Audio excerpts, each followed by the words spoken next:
Parliament ఎన్నికలను finals గా అభివర్ణించారు సీఎం రేవంత్ రెడ్డి. వచ్చే ఎన్నికల్లో కాషాయ పార్టీ అధికారంలోకి వస్తే ఖచ్చితంగా రాజ్యాంగ సవరణ ఉంటుందని పునరుద్ఘాటించారు. ఢిల్లీ నుంచి పోలీసులను పంపినా తాము బెదరబోమన్నారు. కాంగ్రెస్ హయాంలో ఇచ్చిన విభజన హామీలు ఎందుకు అమలు చేయలేదని ప్రశ్నించిన రేవంత్ తెలంగాణకు కేంద్రం గాడిద గుడ్డు ఇచ్చిందని ఫైర్ అయ్యారు.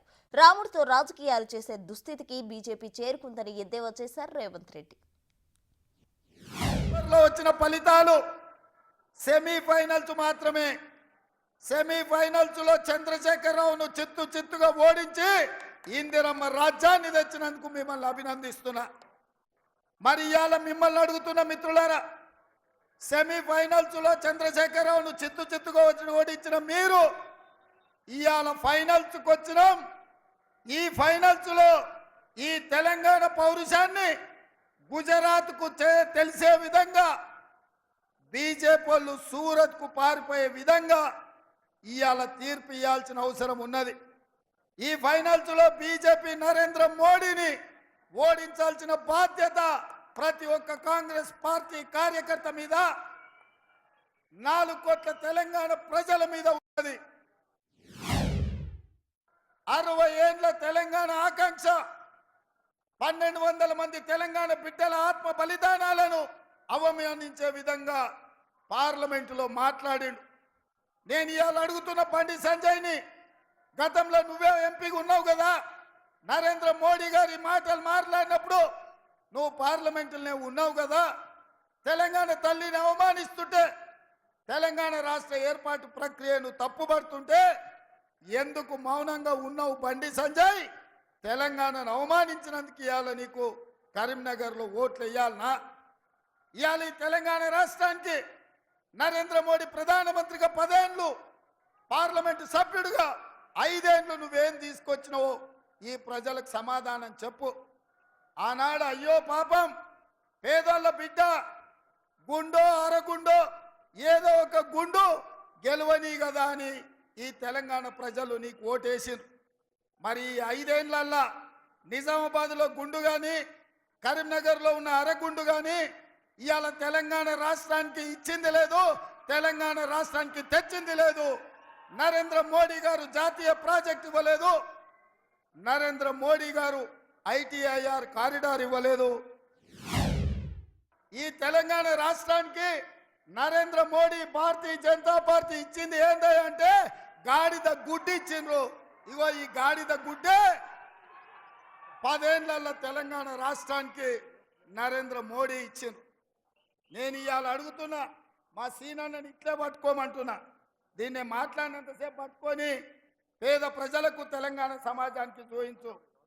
ఎందుకంటే తెలంగాణకు బీజేపీ నరేంద్ర మోడీ ఏమిచ్చిండయా అంటే, కర్ణాటకకేమో చెంబిచ్చిండు, ఆంధ్రప్రదేశ్కేమో మట్టి చెంబెడు నీళ్ళు ఇచ్చిండు, తెలంగాణకు మాత్రం గాడిద గుడ్డిచ్చిండు.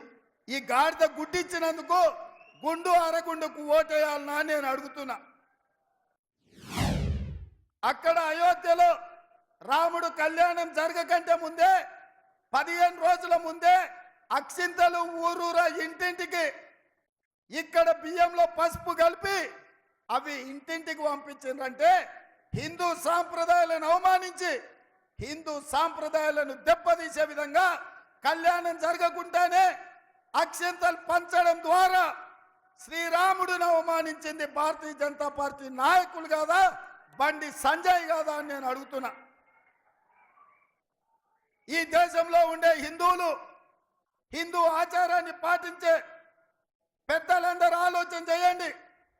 రాజకీయాల కోసం రాముడిని కూడా వదలడం లేదు. పిల్లలకు చదువుకున్న వాళ్ళకు అన్యాయం చేస్తున్నారు.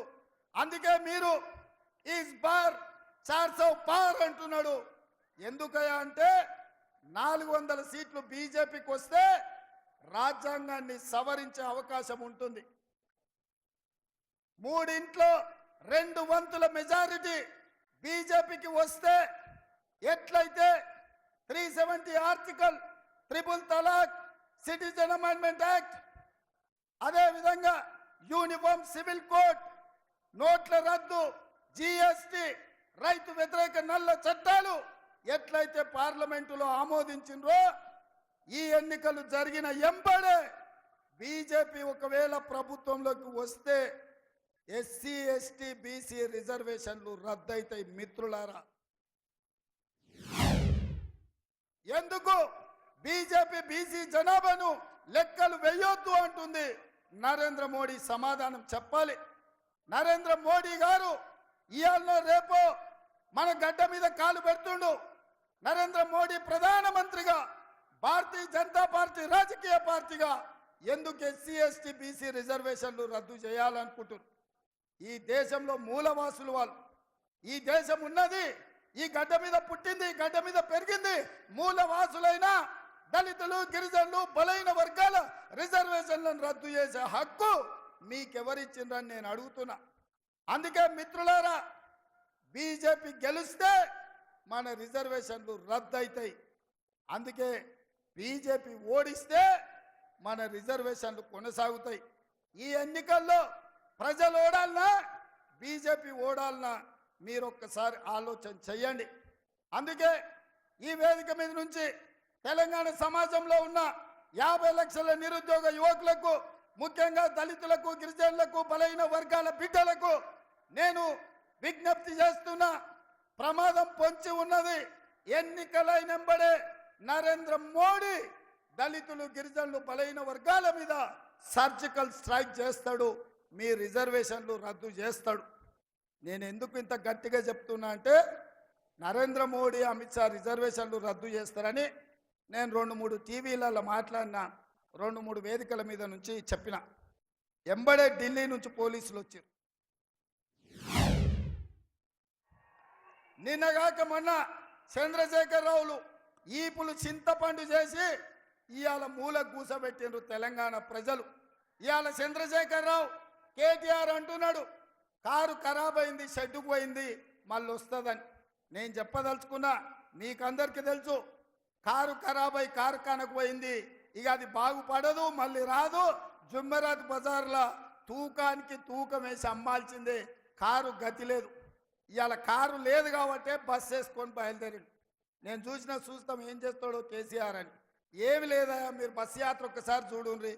తిక్కలోడు తిరునాళ్ళకు పోతేనంటే వెనకటికి ఎవడో ఎక్కడానికి దిగడానికి సరిపోయిందంట. వానికాడ చూసింది లేదు, చేసింది లేదు. ఇవాళ చంద్రశేఖరరావు బస్సు యాత్ర కూడా తిక్కలోడు తిరునాళ్ళు పోయినట్టే ఉంది తప్ప ఇంకొక మాట లేదు. కాంగ్రెస్కు 40 సీట్లు కూడా రావు, బీజేపీకి 200 వస్తాయి. 200 వచ్చినప్పుడు తెలంగాణలో ఆయన 12 సీట్లు ఇస్తే సంకీర్ణ ప్రభుత్వంలో చేరి నామ నాగేశ్వరరావుని మంత్రిని చేస్తాడంట. మరి నేను చెప్పింది ఏందా ఇన్ని రోజులు? బీజేపీ బీఆర్ఎస్ చీకటి ఒప్పందం జరిగింది. ఈడ సీటు బీజేపీకి వదిలిండు.